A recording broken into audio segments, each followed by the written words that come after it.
Hey, I'm Hunt, and this is Hunt on LSU, your channel for LSU Fighting Tiger football talk. Enjoy the video. We want you to leave a comment below, hit that like button, and subscribe right below the video. Enjoy. Andrew Hutchinson covers the Hogs for Best of Arkansas Sports, and good enough to give us a few minutes here on the Jim's Firearms Hotline. Andrew, how are you? Doing good. How about you? Doing quite well. I'm told you're a little busier this week, a little restored confidence up on the hill the last couple of weeks after that win over Tennessee.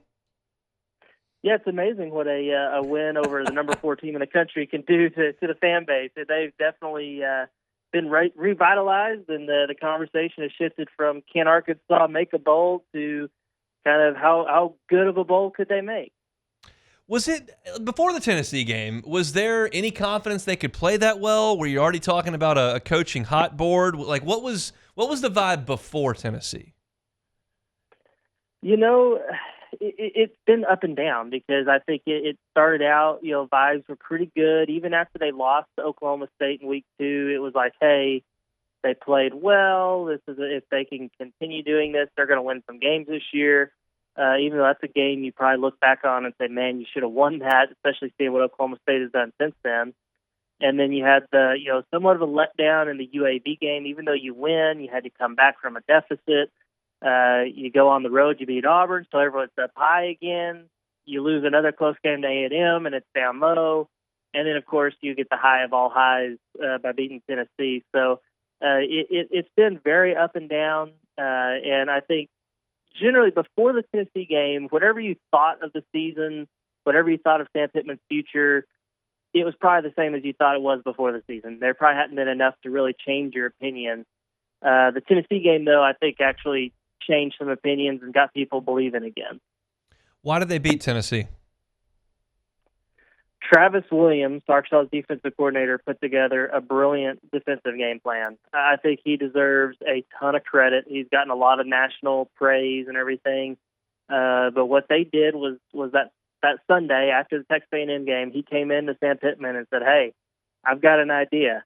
And his idea was to implement a system that they had not run this year. They implemented a dime package where they got 6 defensive backs, 3 down linemen. They were going to try to make it really hard on Tennessee's young quarterback, Nico. I'm just going to call him Nico. I don't want to try to pronounce his last name. And it worked beautifully. The defensive line played phenomenal. I mean, Eric Gregory played probably one of his best games of his career. Landon Jackson was Landon Jackson. They really stifled that Tennessee rushing attack, even though they have a really good running back in Dylan Sampson. Shut him down, shut the passing game down, and were really phenomenal. I mean, they gave up a couple of touchdowns in the third quarter. It was like back-to-back drives. They kind of fell off. But other than that, they were excellent. So you got to give the credit to the defense in that game. Obviously Tennessee and LSU are different teams, but do you think that's a new identity for Arkansas's defense to continue that, or was that kind of a one-week deal? That's what I've been telling people this week is that's probably the number one thing I'm looking forward to seeing on Saturday is whether or not they continue that same style, if they keep playing the dime package or not, especially with, LSU does like to sling the ball around the field, but Nussmeier is a different quarterback. He's older, more veteran, so I'm not sure if it would work as well against him. But I'm very much anxious to see kind of what they do because it's going to be interesting because they've got several really good quarterbacks left on the schedule. I mean, Nussmeier, Jackson Dart, Quinn Ewers, Cook at Missouri. So, I mean, it's going to be very interesting to see if it's something they continue this week. What's the strength of Arkansas's defense? You mentioned the defensive front. Is that where you would say the strength lies? Yeah, I would probably say so. The defensive line, especially that first group. There maybe isn't as much depth there as you would like in the SEC, but that first group is pretty good. I mean, you've got Landon Jackson. He's a potential first-round draft pick. I saw an ESPN mock draft come out this week, and he's projected in the back end of the first round. You don't get too many of those guys like that at Arkansas. And then, of course, Eric Gregory and Cam Ball on the interior have been really solid. And the second defensive end, Nico DeVilliers, he's been okay, solid. And they've got some younger guys that are also coming up strong that have played decent behind those. But I think the defensive front has probably been the strength, but also I think the secondary and the linebackers have played really well. Secondary maybe the best, most pleasant surprise for this year, especially since you throw in the fact that Jalen Braxton, Arkansas's top cornerback, has only played 2 games. He played the first 2 games of the year, got hurt. He's been dealing with some tendonitis. He's going to be out again this week. And without him, they've still been really good. The safeties have been impressive. TJ Metcalf is a young guy that I think has a ton of potential. Jaden Johnson's been around forever. And you've got some experience at the corner spots. I mean, Marquise Robinson was a really nice pickup out of the portal from South Alabama. Jaheim Singletary is starting to kind of play like, the heralded recruit he was whenever he signed with Georgia. So really it's a pretty balanced defense. But if I had to pick one as like the strength better than the others, I would say probably the defensive front. Andrew Hutchinson's our guest, Best of Arkansas Sports. He'll be there inside the Razorback Stadium as LSU and Arkansas do battle at 6 o'clock on Saturday night. Let's switch over to Bobby Petrino's offense. You bring in Taylen Green from Boise State. First update on him is health. And second, what have you seen from him through the first month? Taylen Green, it sounds like, is going to play. The words that coming out of Arkansas has been encouraging since that Tennessee game when he went down with a knee injury. Originally thought it was an MCL injury, but then come to find out it's a bone bruise. And then the injury report comes out the availability report comes out last night, and Taylen Green's not even on it. So that tells me he's going to play. The question is how effective is he going to be? Because he is a guy that does rely on his mobility. That's probably been the thing that stands out about him through the first half of the season. That's both running the ball, like actually gaining yards by running the ball, but also moving out of the pocket, throwing the ball on the run, things like that. Some of his best throws this year have been on the run, rolling out of the pocket. If the bone bruise hinders that, then that's a worry for Arkansas. That's something to keep an eye on during pregame warmups, and then as the game gets going, is kind of how he moves around. But other than that, I mean, he's been up and down. That's been the best way to put it. Very inconsistent throwing the ball. There's been days where he looks like a legitimate NFL prospect, and then there's been other times where it's like, how is this guy the starting quarterback in the SEC? Like, there's been some throws he's missed that are just like, what in the world's going on there? His Tennessee performance was one of his better performances. He looks really good, looks sharp. The other thing about him is he also sometimes gets off to slow starts.